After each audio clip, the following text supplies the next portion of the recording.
All right, and we are rolling. Okay, perfect. All right, tech issues out of the way the best we can. But yeah, man, you said you were Central Time in Alabama. Yeah, man. Like if you go an hour east, it's Eastern time. Yeah, man, are you a big Roll Tide fan? No, No, definitely not.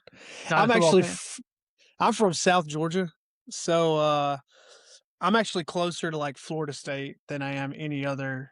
Maybe Okay, Auburn is a little close, but I grew up in South Georgia, and I grew up in the days of like bunny ears on an antenna, and so you watched whatever you could get, that was in close proximity. So I grew up watching Florida State games. Big Florida State fan. yeah, we got DJ Ugale or from FSU over at Oregon State, and man, that worked for a very short time, and then he went to the pros and didn't make it. I'm But I trying mean, to. I've got a 16-year-old son, and I'm trying to highly convince him to go to Florida State. oh my god. Yeah, yeah, honestly, man, like, it's funny how time goes. I mean, like, you have a 16-year-old? I do. It's crazy, man. Yeah, it is crazy because I was looking and I'm like, the Unrequited Love video is 20 years old in September, at least when it was uploaded to YouTube. It's probably a little bit older. Yeah, Is that we is that accurate? released. Yeah, we released Abandonment in '05. Uh, yeah, '05, and then Fiends in '07. Yeah, it's weird though because, like, I recall having to go in and, like, to Dan Dobie's website and, like, right click it and then save the file, and then, did you have an iPod video? Oh yeah, Oh yeah, it would fit right up in there with other videos too. And, like, I felt so rich back then. It was like the most important thing to have back then was an iPod video. definitely. And it's like now, like, the storage capacity is bigger on your phone than it was on the classic. Like, oh my God. Yeah, my kids don't even know what an iPod is. Oh, it's troubling. It's troubling. Like Technology moves fast. yeah, and I remember, like, the most important thing back then was like, oh, what's like the iTunes single of the week? Like, what's it gonna be? And like the Office finale is happening. Like, what's gonna happen? And then here we are in 2026 with some of these songs becoming almost 20 years old. Which I don't know. How do you feel about that? Honestly, man, like I'm in a unique place where I feel really good about it. Like we came up with such a cool era, Yeah. and it was changing for sure. Like there's some positives, some negatives. I would say the negative about it was like we did this like with Fiends. This tells you like the era of technology we were in. When we released Fiends, we did a special with Best Buy. Hmm. They bought so many of our albums to put in their stores.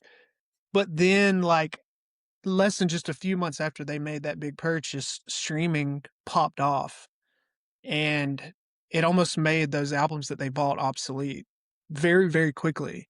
And so we released our final record on Mono versus Stereo the year that everything moved very quickly from CDs to Hmm. streaming.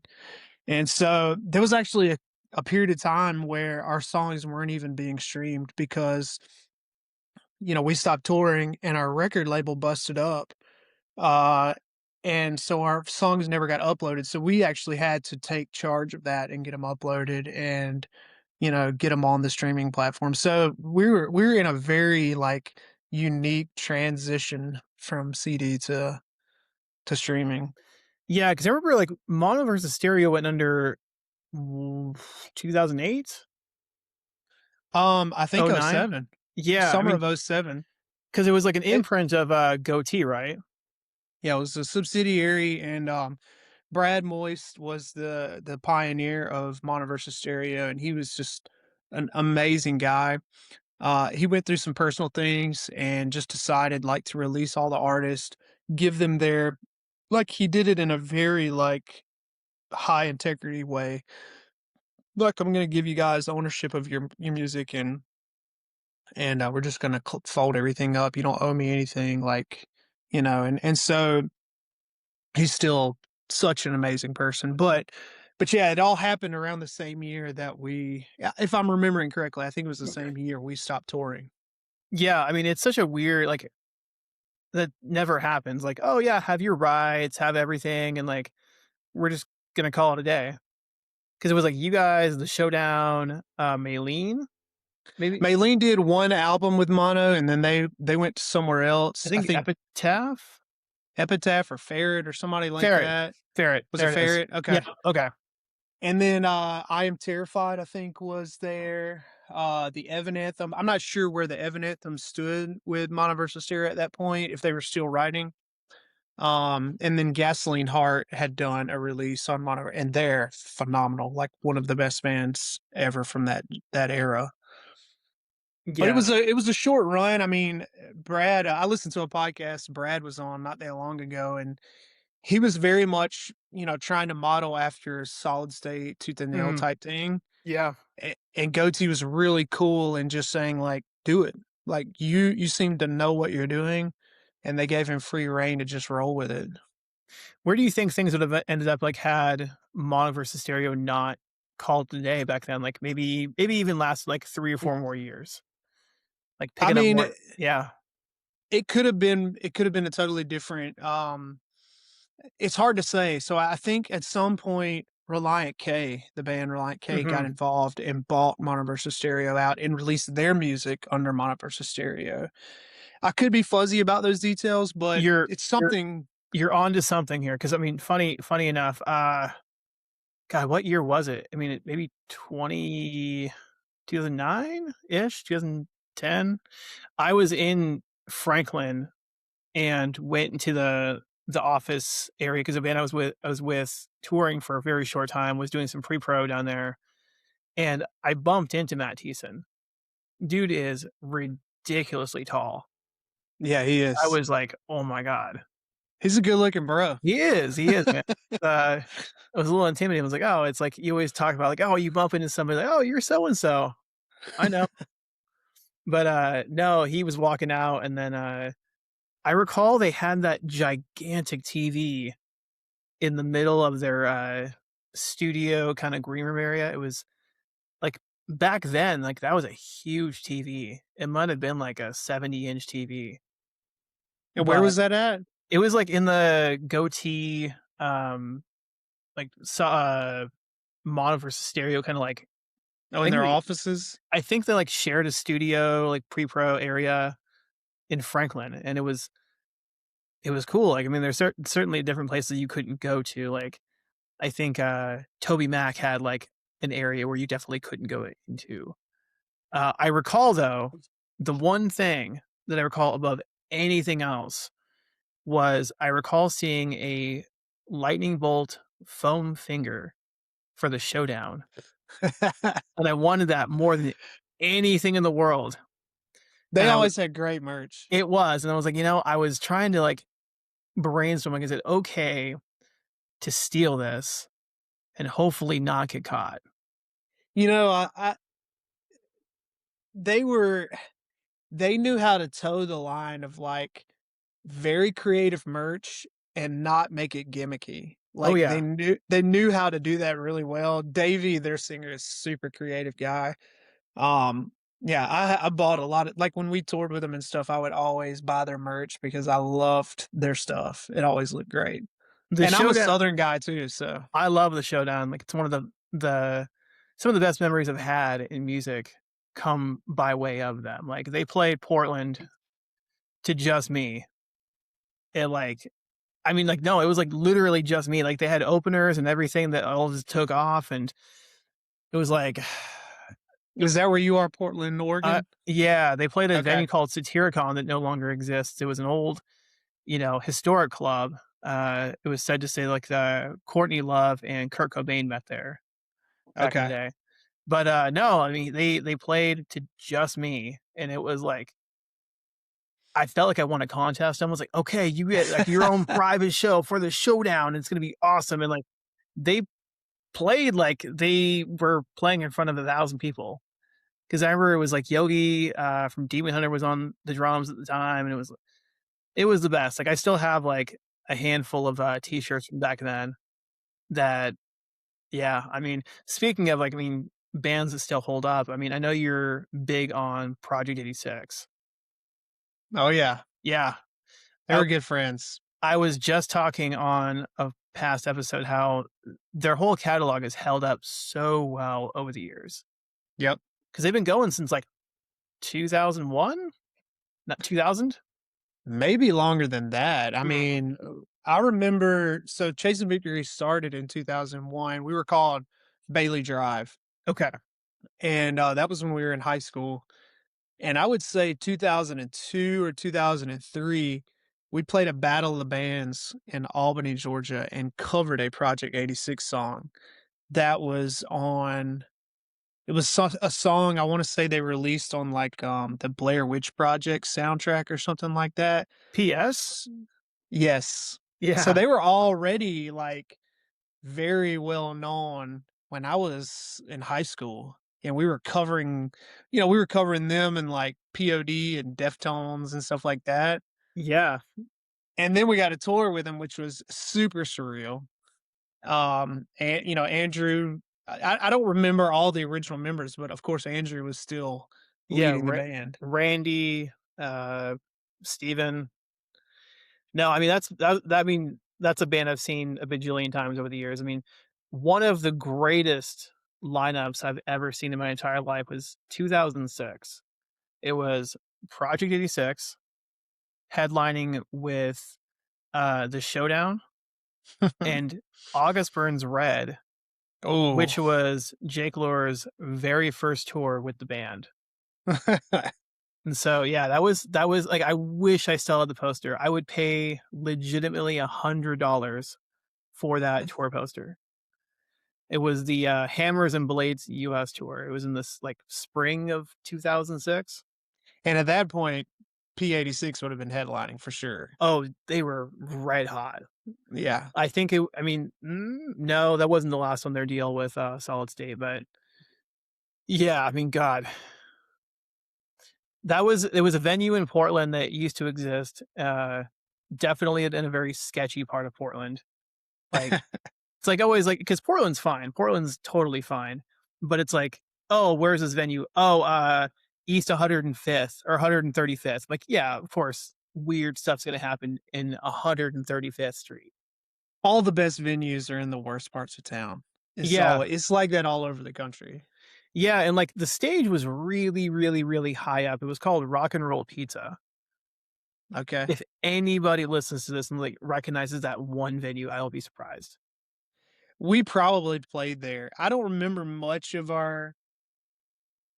remember one Portland show we played only because my uncle lived in Portland at the Mhm. time, and he came out to the venue, and I just remember seeing, like, this older man standing in the middle of this bar with a bunch of young people, and he just looked so out of place, but he just, like, just standing there just having a great time, but I don't know if it was a pizza place, it was like a it wasn't an upstairs venue, it was on ground level.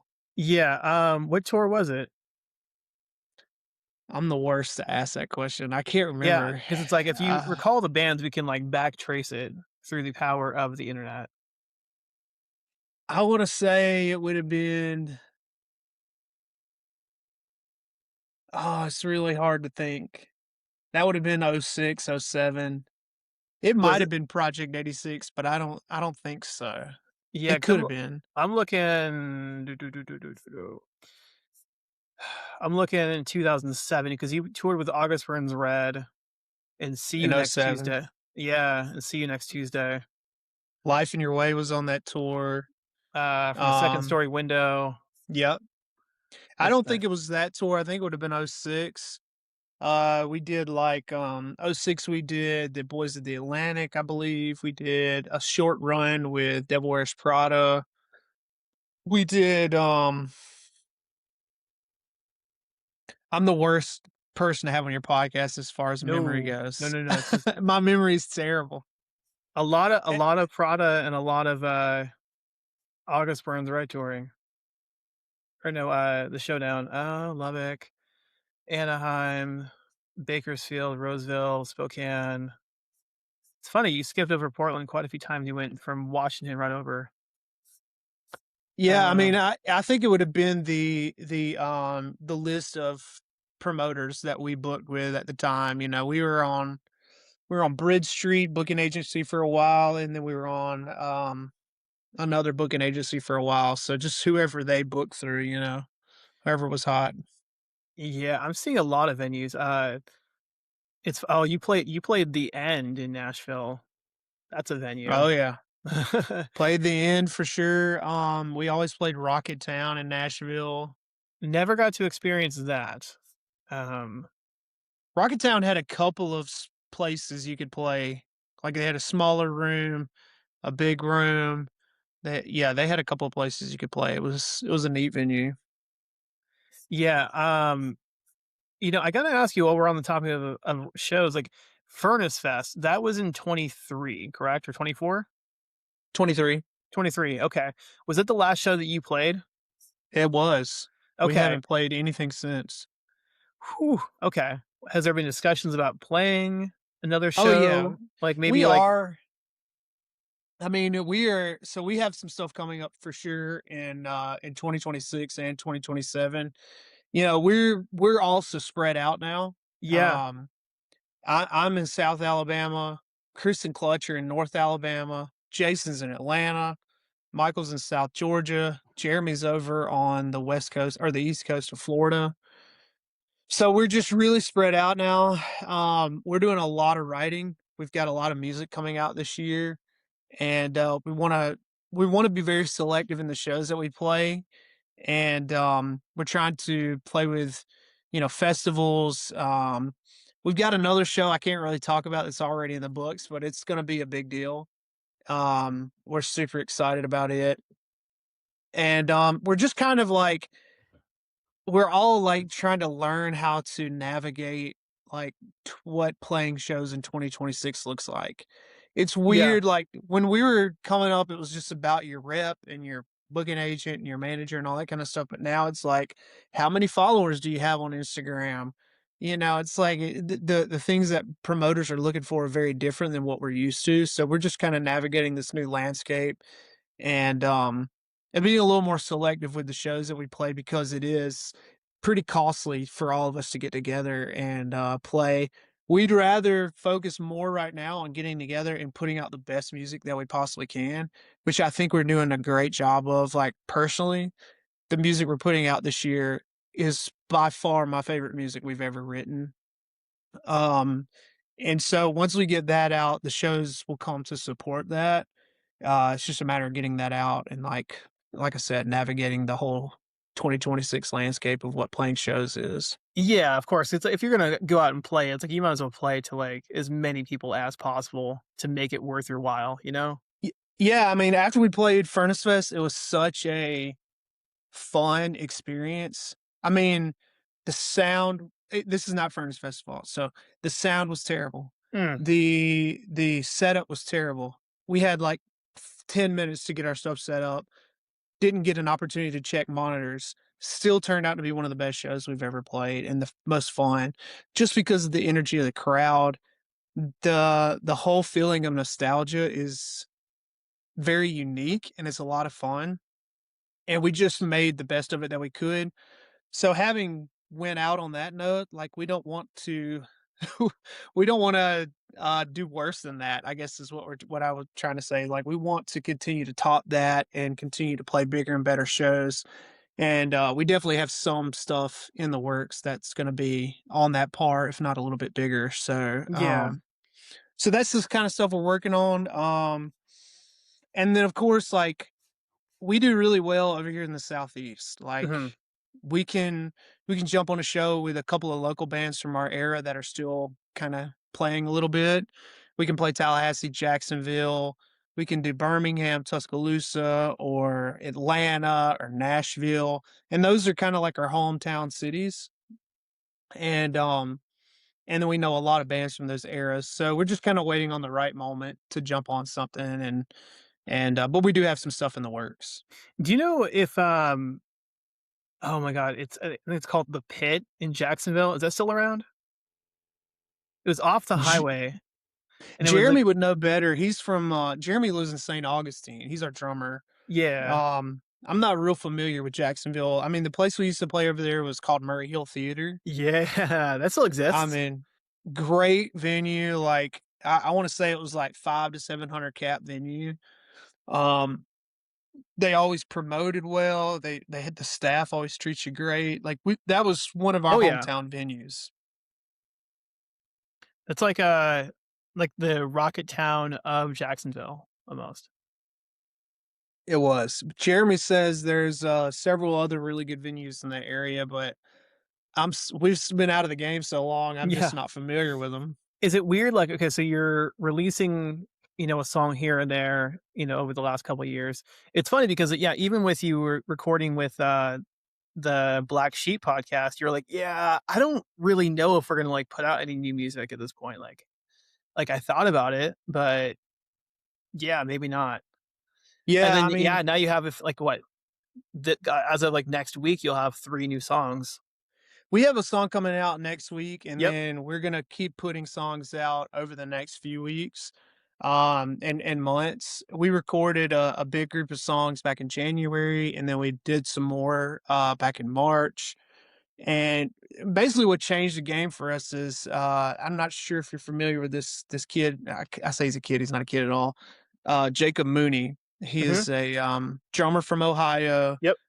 produces bands, um, incredibly talented young man, and, like, honestly, we owe him a massive tribute for reviving us because he figured out a way to help us record and produce and put our songs together, given our current landscape of being so separated. And I mean, he's just such a cool guy. Like, I have a family farm over in South Georgia, and back in January, he drove all of his studio equipment down to the family farm. We set up a studio in the farmhouse and just banged out of several songs. And finding somebody that can do that and is talented is pretty tough. And he's both. I mean, he's willing, he's extremely talented, but also, like, he knows so many people that are relevant right now that are he's helping plug us into. And he's a fan and a friend and honestly just like an honorary member of Chasing Victory at this point. So, like, uh he has kind of helped revive us in a big way. Totally. I mean, just for the record, anyone who's listening or watching, his name is spelled Jakob, and then Mooney is phonetic, so it's Mooney. Yep. So, yeah, I mean, he is out of Columbus, Ohio. Awesome guy. Yeah. And a insane drummer. Insane drummer. But also like an insane guitar player and producer and a great singer and just a lot of fun to work with. Like, at our age, like, we're not gonna get together unless it's worth it. You know what Oh, I mean? yeah. Like, and he makes it very worth it. Which is crazy because, it's like yeah, the calculus is different in your mid to late 30s. 'Cause I'm assuming, like, you're what, 38, 39? We're all 40 except Jason. Okay, yeah. Which again Jason's in his late 30s. that feels really, really surreal because, when you mentioned, like, when you dropped that EP, you were what, 17, 18? Mhm. And so then Fiends came out when you were about 22 and About 20, 21. 20. Ooh, oh Yeah. boy. Yeah. So all this stuff is going on, the label's shuttering, you guys are in this, like, weird state of transition. I think if maybe somebody had left the band. Um, We had, our guitar player, Michael, his dad died, and yeah. then Jason and Jeremy are brothers in our band. Their father got cancer, and all this happened within the course of about 9 to 12 months, and that is really the thing that sent us saying, like, "Do we need to pack it up and go Mhm. home and, like, be with our families?" And it's really unique because, like, a lot of bands, they bust up for, differences or whatever. We never did. We busted up because literally wanna go home and take care of our families. Right. And so we've stayed friends. We have stayed like a band. there were years when we weren't doing any music or any songwriting or any shows, and we would still get together every year and do like a family vacation at the beach. Like all six of us would bring our families down, and that kept things alive. And so, Chasing Victory to me has always been much more than a band. Like Mhm. it's a bunch of pals. Like the music is a great part of it, but like also like our kids all get along, our wives all get along. Like it's a really unique thing. Yeah, it was an initial conduit to something different. Exactly. Yeah, I mean, it's crazy though, because yeah, again, you're that young and everything like that is happening. Like, back then, it must have felt like just absolutely soul crushing, where you had momentum and then all these things happen seemingly It probably all did. at once. It did. I mean, if when I'm thinking back on like 2007, we were on tour with Showdown and Showbread, Mhm, and we made it all the way out to like New Mexico. And Michael gets a call from his mom. His dad had just passed away a few months back, mhm, and he just kind of talks to us. He's like, "Hey guys, I think I need to go home. Like, I think I mhm. need to go home. My family needs me. The family, because his dad was self-employed, and I just think my family needs me." Jeremy, his dad was going through some stuff. Uh, he had just found out he had cancer, and he's like, "I really want to be at home with my dad too." I had just gotten married the year before. I was like, "Man, Oh boy. I could really love to be at home with my wife right now." Like, and then we just kind of chatted around, and it seemed like we went around the room, and everybody's like, "Yeah, like being home right now would be what's best." And so we said, "Let's go home. Let's see what happens, and then we'll reconvene in June." I think that was probably March or April. We'll Mhm. reconvene in June and see how everybody feels. We got back together in June, and everybody's like, "It's time to move on." Like, I've Yeah. already moved on, and I'm already enlisted in college classes. I'm already got this job. I've already got this and this and this. And so it just kinda naturally worked itself out. I don't think anyone was bitter about it or, like, upset about it. It just kinda played Mhm. its course. We had been touring 250 days a year for 3 straight years, and right out of high school. So, I mean, literally the day I graduated, that weekend, we left for tour, and we did that for 3 straight years. And so, touring is challenging, especially if you have girlfriends, wives, family, all those things back home. So it felt very natural, and everybody just kinda, like, shook hands around it, and we said, "Chasing Victory is not broken up. We're done with this phase of what it is." Yeah. And so we've had different phases of Chasing Victory, and right now is probably my favorite. I know that Yeah. sounds crazy, but, like, the music we're writing, we all have jobs, so we have money to support ourselves. It's not like, well, we got to reach out to this label for support, or how are we going to make it from this city to this city. All of those stresses of being a band are gone, and we can just write music and be friends and hang out, meet these cool producers and meet all these different bands, collab with different bands, play the shows we want to play. It's to me, this is like my favorite era of Chasing Victory. I might feel differently, but Yeah. No, in a no, I few mean, years, but right now it feels great. no, and it's crazy though because, like, it's you back then when everything was happening, could you have even imagined, in 2026, 2025, the idea that you'd be making new music, and especially under the circumstances of what it is, like, where, the pressures that you have are really no longer there. It's really just to kind of Never. make art and just kind of release it into the world. I mean, honestly, this feels I hate that word organic because it's like overused, but this feels like as organic as a band can be. Like for Yeah. me, there's no pressures. Um, and the things that we want to happen, like they kind of happen just naturally. We're not like stressing about it or like sending out 100 packages to record labels and doing all this crazy work. Like the people that we need to meet just kind of come to us, and if it's not a good fit, it's not a good fit, and we Yeah, it's just okay. walk away. And we've all, like, we all have worked our own businesses and things like that. So now we know how to handle the business side of it very amicably and like, you know, I don't know. It's just a very being an adult in a band is so much different than being a kid. And that's what we were from, '01 to '07. We were Yeah. just kids. Yeah, I mean, I couldn't even imagine, like, handling all that stuff now in my mid-30s and all the way back then in your early 20s, like, it's just different. I mean, I'm glad that, Mooney's in the picture to kind of fill that gap and really make things a lot easier because, like you said, like, without him, I mean, maybe all this stuff just doesn't happen because, recording is expensive, all It this stuff costs is. money, and so yeah, I mean, are you guys having to, like, really pump a lot of money into making the stuff happen, or is it kinda just as it comes? I mean, we compensate Jacob for, his work and he works really hard. So like, we do everything ourselves Mhm, as a band and we don't have a label anymore. But that feels better. mhm. It feels better than having a label that you owe all this money to and you owe them these albums and you owe them this time. And not that we had a bad experience with our record label because we had a wonderful Oh, experience of with our course. record label. But with this era, like if we want to do something, me and Jason and the guys would sit around and talk. It's like, hey, it's going to cost this much.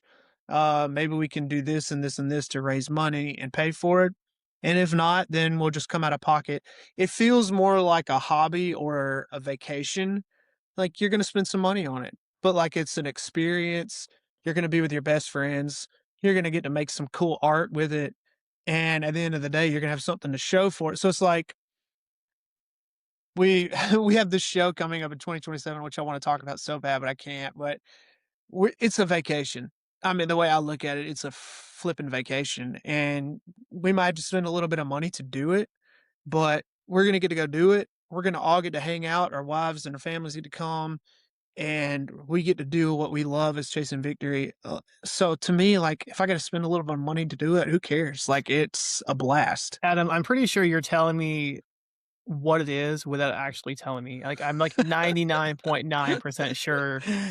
I didn't say anything. No, I know I have a very, very strong, like, radar, like, it's going off right now, like, last episode, somebody told me, like, "Oh, we got these plans going on with so and so, I can't tell you who it is." I'm like, "Give me a geographic region, and I'll, like, try and figure it out." I've had a Boom. couple brewskis, but I'm not gonna No. spill the beans. No, no, and it was funny because I was poking around about this, like, months ago, and I was like, I'm pretty sure I'm being worked here." But no, it's funny. Uh, yeah, I have a promo code with said organization, so let's keep it at that. Yeah, no, that'll be amazing. That's like kind of the chef's kiss of the situation. Like, it doesn't really get better than that, and I think you're gonna have a blast doing it. I mean, I'll honestly, everything we've done since last year has been so much fun, Oh, yeah. and that's why I know a lot of people want us to play shows, and we want to. Like, I mean, don't get me wrong, playing Furnace Fest in 2023 gave me an adrenaline boost for the next 6 months, and I would love to do that again, but we wanna do it the right way, and, in the past, we have done some reunion shows, and we just took, like, everything that came to us, and maybe 1 out of every 3 we did was a lot of fun, and the other 2 was, like, more work than we really wanna be putting in right now. And so, we're trying to be selective, we're trying to make sure we do it the right way, but also, like, we wanna make sure that the fans have a good experience too, like, we put on a good show for our people, the people that wanna be there, and we're not just playing some dive in some city where nobody knows who we are. Oh, yeah. I mean, let's be honest, like, I did something crazy a few years ago. I deleted my Facebook page and I kinda had No. enough. I had enough Absolutely social not. I had enough of social media and I deleted my Facebook page. I didn't realize what I'd done at the time, but I had deleted Chasing Victory's, Instagram as well. No. I didn't know it was tied to my personal Facebook page. But it was a huge mistake and it ended up deleting like all of our followers and all this stuff we had built over the years. And so we're in the process of rebuilding that. I mentioned earlier, when you play shows now, they want to know how many followers you have on Instagram. So right now we look like a local opener if you look at our Yeah. followers on Instagram because we're kind of rebuilding that. Yeah. And so, like, with all that being said, like, we're not really wanting to go drive all the way up to Nashville to play for 50 people and that have never heard of us. We'd much rather play to like our crowd, our fans, and make sure it's going to be like a good deal, and we can promote it the right way and get the friends and the bands that we want to play on it as well. So, just being selective on those shows that we do commit to. Yeah, it's funny though because it's yeah, having to make the case to somebody else like, "Okay, look, believe me here. It was 20 years ago. We were going, we were cooking, and then, oh, check out this video. Check out this video. Yeah, This guy he made it happen." And now he's doing all these commercials. Like, yeah, Dan Dobie though, he ended up going to do a bunch of different stuff after working with you guys. It was like you guys, A Day to Remember, Devil Wears Prada, maybe We Came as Romans, and he then a did bunch of Paramore. yeah, Paramore, a bunch of television commercials. Like, it's funny how all that stuff kind of just spins off into whatever it is. I mean, even like, oh man, um, He was a He is the bro of all bros. Like, you think about, like, a California bro, that's him. Like, when we met him, we all walked away from it going like, "This guy's gonna be somebody." We don't know how or what, but he's gonna be somebody because everybody that meets him loves Dan Dobie. yeah, I mean, again, shout out to him. I mean, it was just the going into his website, right clicking, saving the video. I'm pretty sure, like if you knew, you knew. I mean, how to do it. It took up so much space on the hard drive back then on the old Gateway PC. Um, what's funny? I mean, speaking of your kid not knowing, the lore back then, what does he think now of what you're doing with the band? I mean, they're not, like, starstruck or like, "Oh, dad's" they came to Furnace Fest. All of our Yeah. kids were on the side stage watching us, and my son, he was a little older at the time, he's like, "That was freaking sick," and I tried to Yeah. get him to come out with me, and we are gonna do this thing where he pretended he was me, like, "Hey, I'm hmm the singer of Chasing Victory," hmm Yep. and I think at the time he was, like, 13 or whatever. He couldn't muster up the courage to do it, but now he thinks it's cool, like, his friends will come over and I'm in my studio right now, but I've got a little studio here at the house, and they'll see it, and they're like, "What does your dad do? Like, he's in a band?" Or. So, Yeah. other than that, like, my daughters, they could care less, like, they're not interested in it at all, um, but no, I mean, they're really cool about it. I mean, music is very different for their generation than it was for us. Like, it's more about, like, they listen to music for the mood they're in Mhm. and not like, "I'm into this genre of music," you know what I mean? Like, my son loves to lift weights. He'll listen to Deftones or something like that when he's lifting weights, Yeah. but then he'll throw something totally different on when he gets in the car if he wants to just, like, relax. So he's very into listening to, music that affects his mood. Yeah. 1 minute it's Deftones, next time it's Zach Bryan. Exactly. Yeah. It's weird though, because like, okay, so given that our age, like you think about like, oh, my dad's in a band. That usually means like he's in a bar band with like Yeah. covering like, 80s rock covers for like a couple of drink tickets and kind of a different thing to what you're doing? Yeah. Oh, my So daughters are terrified. When they saw me at Furnace Fest, they were like, "I don't like seeing you like that." I'm gonna listen to whatever you say forever. Not at Yeah. all. Oh, I mean, oh my god. I think about like the Dave Grohl quote where he's like talking about like this and that and how his daughters are like very unaffected by like what he does. It's like, no, no, no, shut up. Okay. Um, yeah, I mean, it's funny. Yeah. So he was Furnace Fest the only show that he's seen you play. I guess He's it what? Yeah. probably he's probably seen a couple others. We did a couple of reunion runs in, like, 2018, 19, Okay. around the Southeast. and he probably came out to those, um, but, he hasn't seen us very much at all. I mean, we did my youngest daughter, uh, we did a show, so she's adopted, and we did a show to raise money for her adoption in, like, 2014. He Yeah. probably would have been there at that show, but he would have been so young, he just doesn't remember it. Yeah. So he thinks it's cool, but he's not like a fan or anything, which I like. I want him to have his own taste, you I'm know what I mean? I'm gonna be super curious. I mean, we'll dive into it off record here, but I'm curious to see his thoughts and opinions on what might be coming his way. But no, gosh, yeah, I think kind of where things are at, you guys could very well, like, if the elements lined up, you guys could probably take like a week off and do like a short run. Oh, yeah. Yeah, yeah.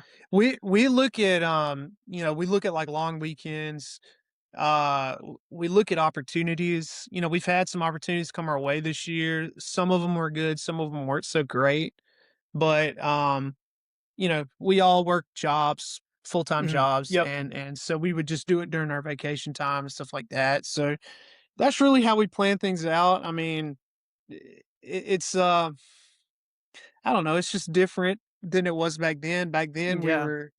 we didn't have jobs. I mean, we worked jobs when we came home from tour just to raise a little bit of money to take with us on tour, but it was mostly like, "Hey, I'll go work with this construction crew for a couple of weeks," or, "I'll go work down at the peanut or pecan plant for a couple of weeks and get a couple $100 to take with me on tour." But now it's like, I'll work this job for 12 months so that I can take, like, 1 week or 2 weeks Mhm. off to go tour. It's just the total And opposite. you would better hope you don't get sick at any point during the year. Exactly. Yeah. No, I mean, honestly, like, why we should manifest a Project 86 showdown and chasing victory kinda just mini run, like, I don't know, I'd do it in a heartbeat. Is Dave still working at the, like, the auto shop in, Tennessee? I don't know what Davey does. I know he's in a band called Hope Deferred now. Yeah, Um, I heard there was rumblings about that. I need to, like, dive into that. they released an album, either early this year or late last year. Very heavy metal record, and it's with some other big names. Uh, Oh, but hope I don't know what he does on the side. okay, do. Oh, it's, a couple of guys from The Famine and then Embodiment. Embodiment, that's right. Yeah, go figure. Okay, so they dropped an album, uh, on October 31st of last Okay. year. I Yeah, thought it was so late last year. yeah, so it's I mean, yeah, okay, full length album. I need that's on my to-do list. Go figure. It's really good. It's really, really heavy. Yeah, I had no idea. It's funny, again, it's the attention economy where just the floodgates come rushing out and then whatever hits, and yeah. Well, back in like the early 2000s, you could flip through an AP magazine or go on a Mhm. forum and find your style. But now everything is very spread out. There's so much music. There's so many streaming platforms. It's hard for me. Like, I'm a fan of music, but it's hard for me to keep up with everything. Yeah, I mean, there is the idea of, like, a monoculture and the death of that, like, I don't know, like, I don't know what year they say that it died, like, maybe, like, 2006, 2007, but, like, yeah, everyone was kind of plugged into the same thing, and then all of a sudden, the internet just kinda spread everything out. My friend Eric Chapman, he produced some stuff for Chasing Victory, like in some of our reunion. He has a theory about all this, and it's pretty interesting. But it's basically he believes that when record labels became a thing in the past, that's when everything just kind of spread out because record labels would kind of be the, I don't know if arbiter is the right word, but they would hone everything into one. Like for instance, Solid State and Tooth and Nail. Yep. Every time they released an album in between the years of '98 and like 2008, I was listening to that album. Mhm. Drive Through Records, Victory Records. There was these record labels that I loved what they were putting out. They had a similar vision. So there may be some weight to that theory. Now bands are doing things on their own. They have like they might go viral. You know, there's 100 different ways that you can find out about a band. Definitely.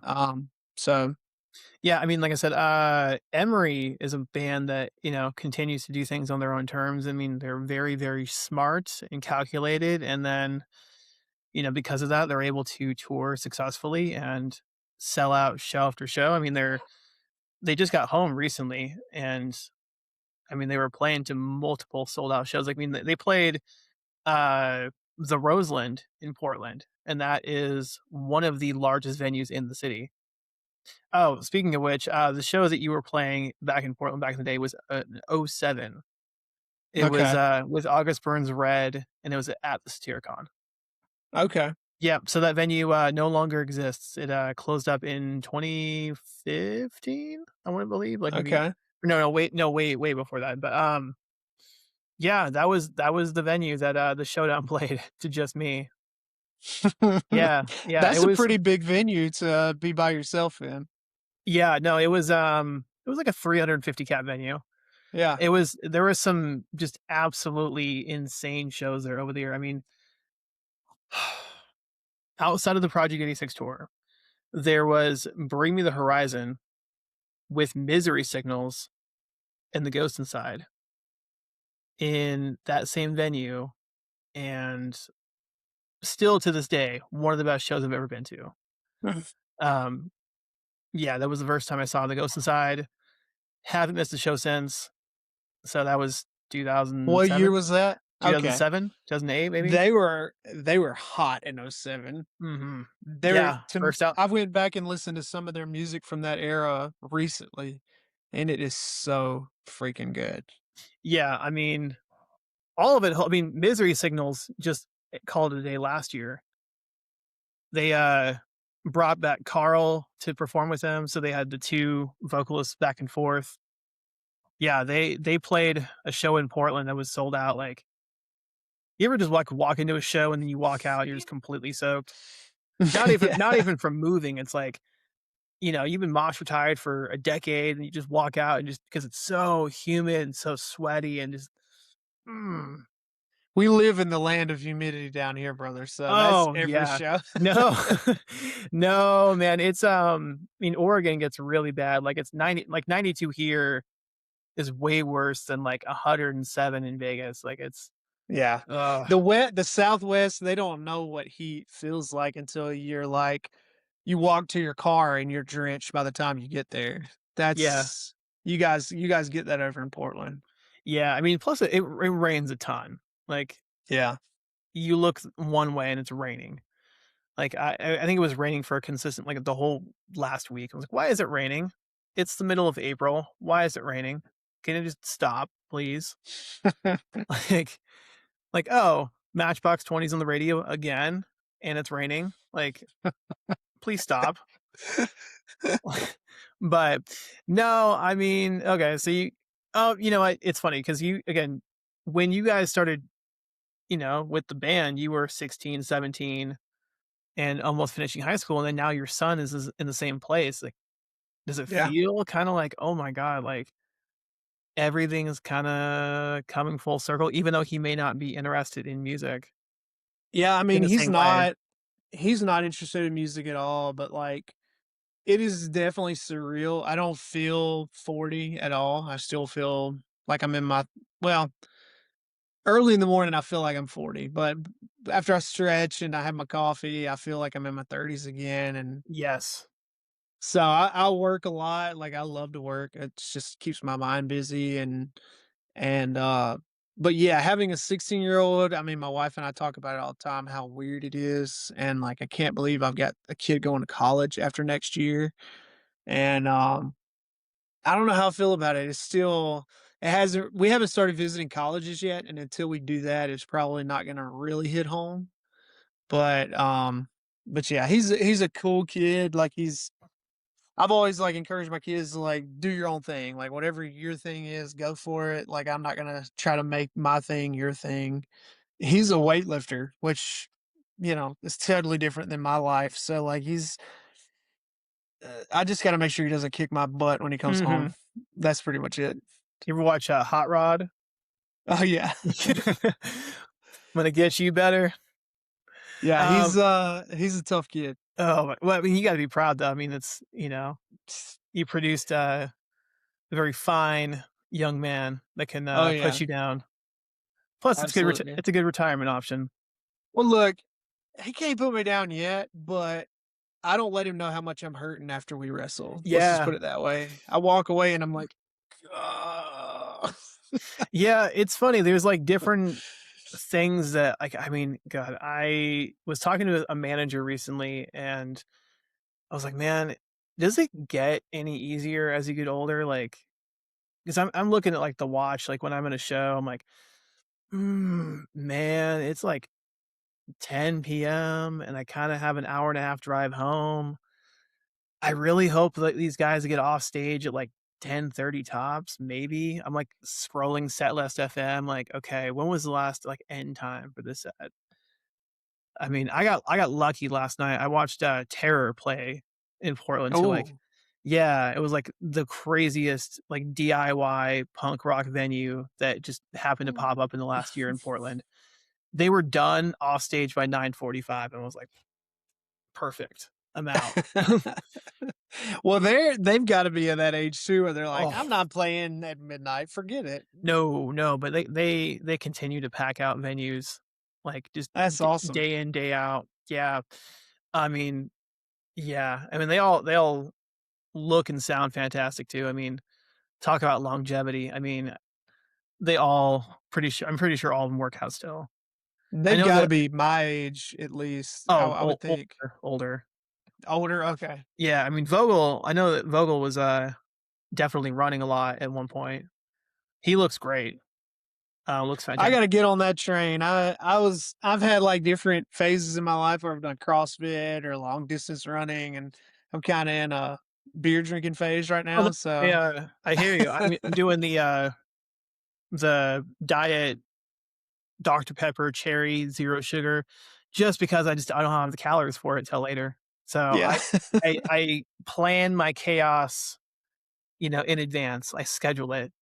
That's right. It's the very adult thing to do. I'm like, "Okay, if You these can't just wing it at this age, no, you no," and you won't like, be able to get up in the morning.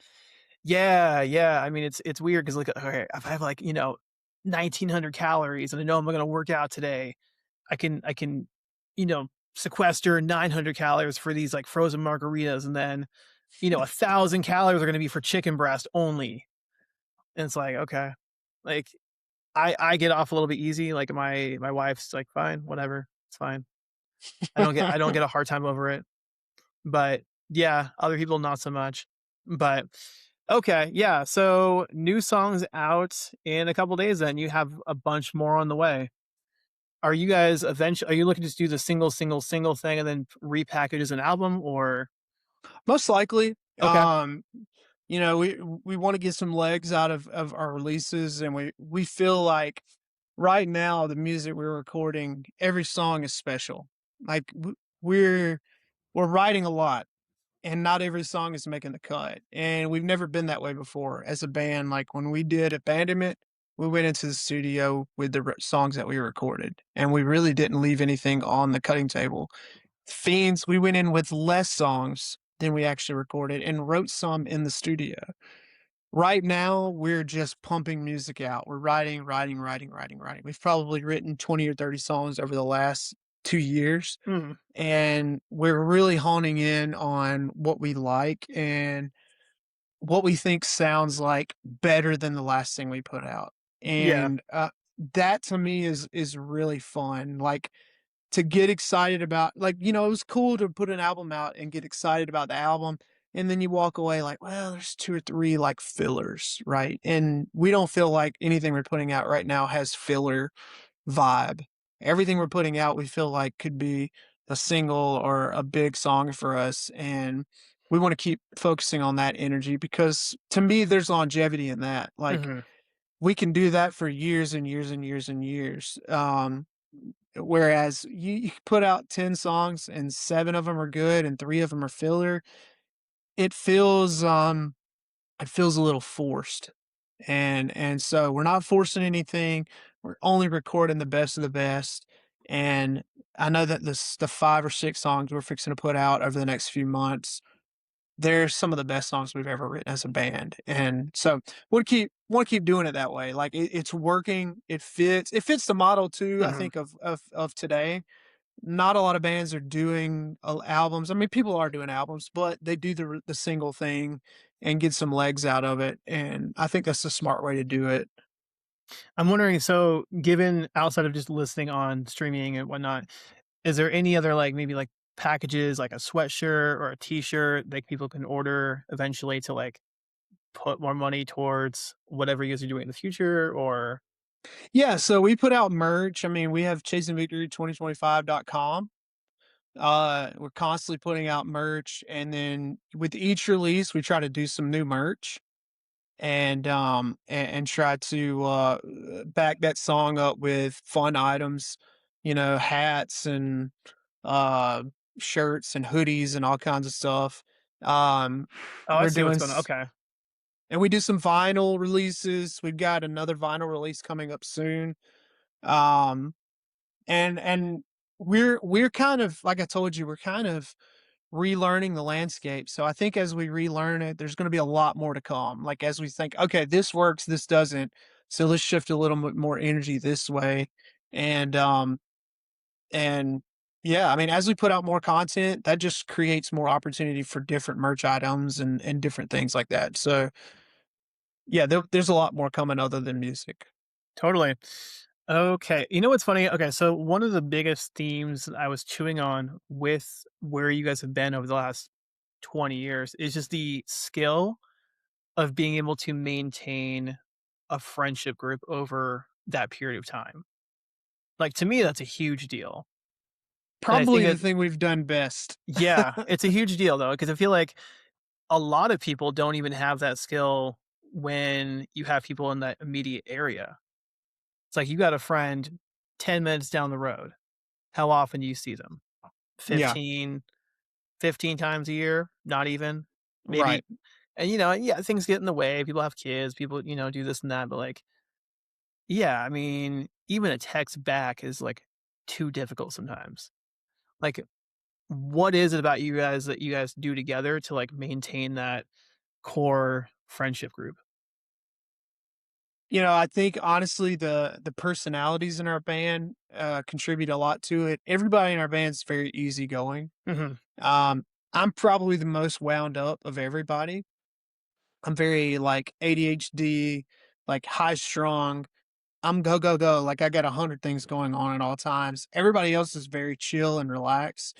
So I take on the responsibility of like planning things. Mhm. So like that's what I love to do. It's like, hey guys, we haven't been together in this many months. What do you guys think about a beach trip? Or let's go rent a house up in the mountains and do it. And and I'll like push everybody to get things done, or hey, let's go down to the farmhouse and track some music or write some songs or put a show together, or whatever it is. So I take on those roles. Jason kind of helps me with that. And but so like I think the personalities of everybody being easygoing, um, and we keep a text group going with each other, so we're chatting probably daily. Mhm. And then at least once a week, we try to have like a FaceTime call where we all just get together and just shoot the shit. Like Yeah.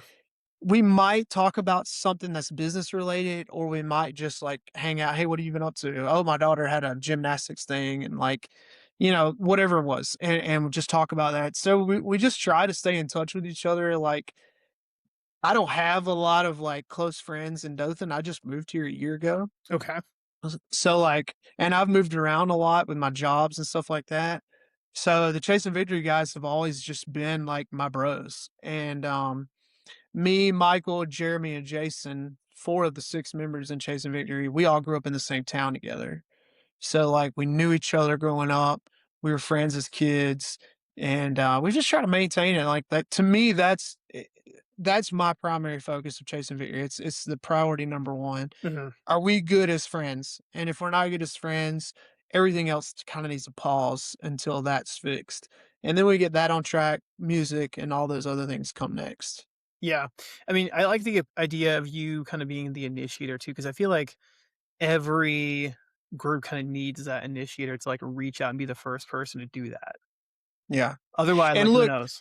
that's my role in the band. Like, everybody plays a unique role. Like, Jason is like our business guy. He's super keen on keeping the Instagram profile, our merch, networking with people, setting up uh dates with Jacob so that we can record. Jacob has become a member of our band basically, and just he's in our chat groups.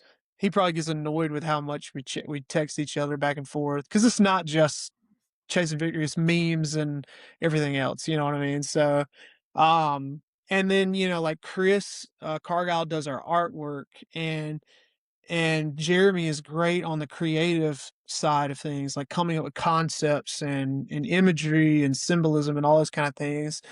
And Michael and Crutch are very much like the workhorses of our band. Like, we could put them in the studio and we'll write a song and let them record, a big chunk of it, and they're just great musicians. And Michael loves to get in the studio and just produce the hell out of a song until it's as good as it can possibly be.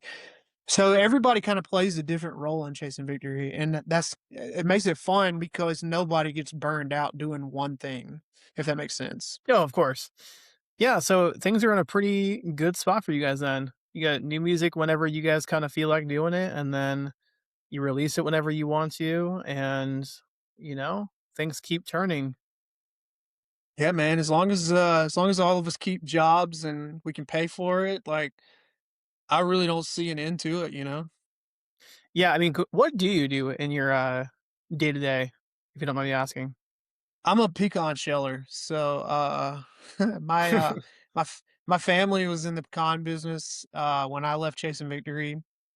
Left touring, came home, worked in the family business, and then we sold the family business, and I worked for the company we sold it to for a little while, and then I went and did some other things. I lived in Atlanta for a few years, and then I just recently moved to Dothan and got back into the pecan business. My brothers started a company with some farmers, and they needed somebody to take over a location here in Dothan. So that's how I ended up here. Michael's in the peanut business. Jason's a data scientist. Crutch and his wife do like physical therapy. Chris Cargile is an actual therapist, and Jeremy does landscaping. So we all Yeah, do a bunch of random stuff. I was really hoping that you guys are going to continue down the route of like nuts and all like nut related Me and jobs. Michael are in the nut jobs.